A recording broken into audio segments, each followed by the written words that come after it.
জনসাধারণকে বঞ্চিত করে ৩৪,১০,৫১৯ টাকার ৩টি সরকারি প্রকল্প সাবেক উপজেলা চেয়ারম্যানের বাড়িতে বাস্তবায়নের প্রমাণ পেয়েছে দুর্নীতি দমন কমিশন, দুদক। গোপালগঞ্জের টুঙ্গিপাড়া উপজেলা পরিষদের সাবেক চেয়ারম্যান ও আওয়ামী লীগ নেতা গাজী গোলাম মোস্তফা এসব প্রকল্প নিজের বাড়িতে বাস্তবায়ন করেছেন বলে দুদক জানিয়েছে। প্রকল্পগুলো হল ৩১,১০,৫১৯ টাকা ব্যয়ে পানির লবণাক্ত দূরীকরণ প্লান্ট, ২ লাখ টাকার স্ট্রিট লাইট ও লক্ষাধিক টাকার একটি ঘাটলা। গত সোমবার টুঙ্গিপাড়া উপজেলার গিমাডাঙ্গা মধ্যপাড়া গ্রামে গাজী বাড়ি জামে মসজিদের বরাদ্দকৃত সরকারি ৫ লাখ টাকা সহ air conditioner, AC, solar panel ও অন্যান্য সরঞ্জামাদি আত্মসাতের অভিযোগ বিষয়ে দুদক এনফোর্সমেন্ট অভিযান পরিচালনা করে। এনফোর্সমেন্ট অভিযান পরিচালনাকালে অভিযোগসমূহের সত্যতা পায়নি তারা।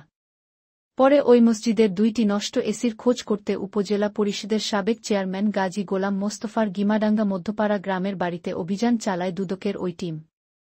সেখানে সরকারি ৪টি স্ট্রিট লাইট, পল্লী অঞ্চলে পানি সরবরাহ প্রকল্পের রিভার্স অসমোসিস, অরো প্ল্যান্ট ও একটি ঘাটলার সন্ধান পান টিমের সদস্যরা। দুর্নীতি দমন কমিশনের গোপালগঞ্জ জেলা কার্যালয়ের উপপরিচালক মশিউর রহমান জানান, ২০১৭ সালের ২৯ নভেম্বর গোপালগঞ্জ জনস্বাস্থ্য প্রকৌশল অধিদপ্তরের তৎকালীন নির্বাহী প্রকৌশলী পল্লী জনগণকে বঞ্চিত করে গাজী গোলাম মোস্তফার গিমাডাঙ্গা গ্রামের বাড়িতে ৩১,১০,৫১৯ টাকা ব্যয়ে রিভার্স অসমোসিস, আরও প্লান্ট নির্মাণ করে দেন। এছাড়াও উপজেলা প্রকল্প বাস্তবায়ন অফিস ২ লাখ টাকা মূল্যের ৪টি স্ট্রিট লাইট স্থাপন ও লক্ষাধিক টাকার একটি ঘাটলা ওই বাড়িতে করে দেয়।